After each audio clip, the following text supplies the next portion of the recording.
इस दुनिया के अंदर बहुत सी गोल्ड माइन है, लेकिन अगर बात की जाए दुनिया की सबसे गहरी गोल्ड माइन की तो वो है साउथ अफ्रीका के अंदर, जिसका नाम है एम्पोनेंग गोल्ड माइन, जो कि करीबन 4 किलोमीटर ज़्यादा गहरी है। और इसी के साथ साथ इसमें इतने ज़्यादा टनल है कि आप बिना मैप के अगर इसके अंदर गए तो आप समझ लो आप निकलने नहीं वाले हो इसके अंदर से। साउथ अफ्रीका के अंदर करीबन 70 से भी ज़्यादा गोल्ड माइन है, जिसमें से ये सबसे ज़्यादा गहरी है। और इसी के साथ साथ इन 70 के अलावा भी बहुत सी इलीगल गोल्ड माइन है जहां पर सोना निकालने की कोशिश की जाती है, जहां पर ये जो वर्कर होते हैं जो इसमें लगे होते हैं इलीगली, या महीनों महीनों तक उस खड्डे से बाहर ही नहीं आते, मतलब इतना गहरा कर देते हैं जिसकी वजह से इनको सूरज की धूप नहीं मिलती और इसी वजह से इनकी स्किन का कलर बदल जाता है, वो ग्रे हो जाता है, जिसकी वजह से इनको घोस्ट माइनर भी कहा जाता है। फिलहाल के लिए welcome to amazing random fact. मेरा नाम है भारत शर्मा, आप देख रहे हो इसको। आशा करता हूँ आज का दिन आपको बहुत अच्छा बीत रहा होगा।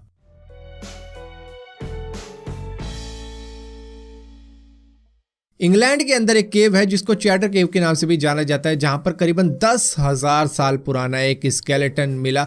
जिसके बाद में क्योंकि ये चैटर केव से मिला था इसका नाम रख दिया गया चैटर मैन। और इसका डीएनए टेस्ट किया गया तो ये पाया गया कि आसपास में ही रहने वाले एक रिटायर्ड हिस्ट्री टीचर जिनका नाम था एड्रियन टारगेट, उनके डीएनए से ये मैच करता है, जिसके बाद में ये अनुमान लगाया गया कि ये इन्हीं के पूर्वज थे जो करीबन 10,000 साल पहले भी यहीं रहते थे। आपको मालूम है हांगकांग और जापान का सेम सही सीन है। दरअसल वहां पर भीड़ भड़क्का बहुत ज्यादा है और उसका रीजन ये है कि ये जो जापान है या फिर हांगकांग है, यहाँ पर करीबन 75% तक पहाड़ है और बहुत ही मुश्किल एरिया है, जिसकी वजह से लोग सिटी में ही रहने आ जाते हैं और यहाँ पर पॉपुलेशन का इतना ज़्यादा बूम हुआ कि छोटे छोटे घर में उनको अब रहना पड़ता है। आपको जानकर हैरानी नहीं होगी कि सारी दुनिया के अंदर अगर सबसे ज़्यादा वेजिटेरियन पॉपुलेशन किसी कंट्री के अंदर है तो वो इंडिया है। यहाँ पे परसेंटेज की बात करूँ तो ये है करीबन 31% जो कि प्योर वेजिटेरियन है,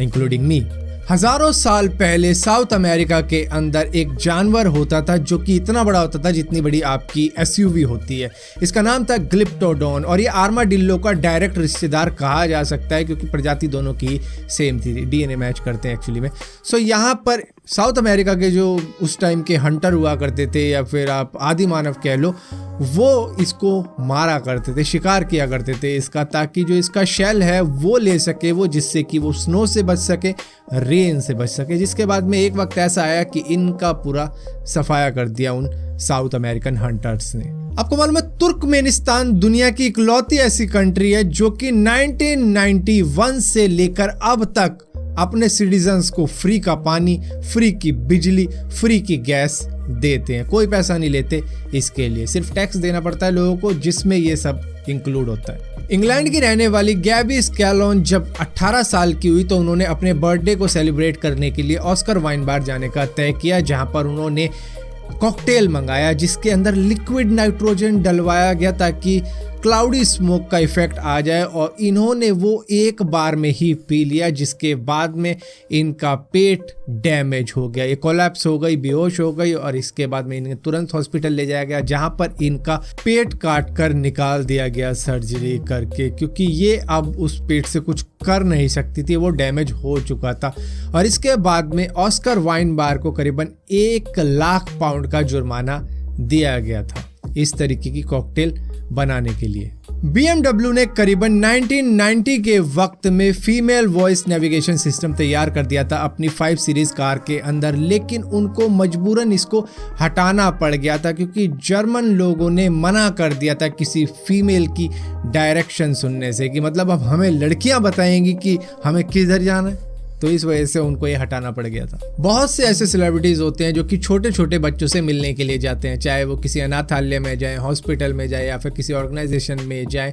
सो वहाँ पर वो मिल के आते ताकि बच्चों को थोड़ा सा मोटिवेशन मिल सके, प्रोत्साहन मिल सके। सो यहाँ पर जॉनी डेप भी ऐसा ही काम करते हैं, लेकिन पता है इनकी खासियत क्या है, ये अपनी ओरिजिनल ड्रेस में जाते हैं, जिसके लिए इनको सबसे ज़्यादा जाना जाता है बच्चों के बीच में। जी हाँ, कैप्टन जैक स्पैरो बन के जाते हैं ये जब भी ऐसी जगहों पे इन्हें जाना होता है। चाइना के अंदर जो लोग हाई बीम पर गाड़ी चलाते हैं उनको रोकने के लिए कई लोग अपनी कार के पीछे के शीशे पे काफ़ी ज़्यादा भयानक रिफ्लेक्टिव डिकैल्स लगाते हैं जो कि कुछ इस तरीके के दिखेंगे अगर कोई हाई बीम पर आ रहा है पीछे से। फिलहाल के लिए अमेजिंग रैंडम फैक्ट्स की इस वीडियो में इतना ही था। अगर वीडियो आपको पसंद आती हो तो इस वीडियो को लाइक जरूर करना, शेयर जरूर करना और इसी तरीके की और भी वीडियो देखने के लिए इस चैनल को सब्सक्राइब जरूर करना। और सब्सक्राइब किया है तो बेल का आइकन जरूर दबाना, वरना आपको मालूम भी नहीं चलेगा मैंने कोई वीडियो डाली भी है।